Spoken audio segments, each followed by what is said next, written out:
Hello everyone, here we have 16 identical squares and the area of each square is 1 square centimeter. What is the area of the shaded region? Pause the video if you like to give it a try and comment your answer below because I am going to solve this problem in 3, 2, 1. Alright, now look at the boundary lines of the shaded region. For example, if you look at this line, you will see it starts from one corner of a square and it goes to another corner of a square. We can see the same thing in these two lines as well. It makes this problem easy because if you look carefully, you will see this line is the diagonal of this rectangle. And we can see this rectangle consists of 8 squares, which means the area of the rectangle is 8 square centimeters.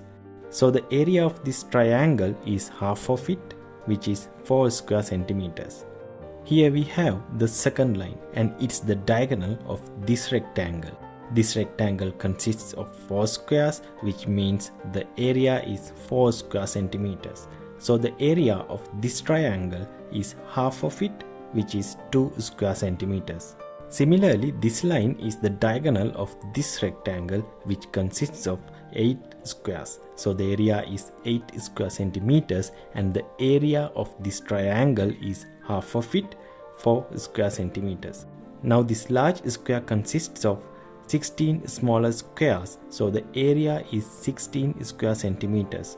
Then if I subtract the areas 4, 2 and 4, we get the area of the shaded region. 4 plus 2 plus 4 equals to 10. So the area of the shaded region is 6 square centimeters. And this is our answer.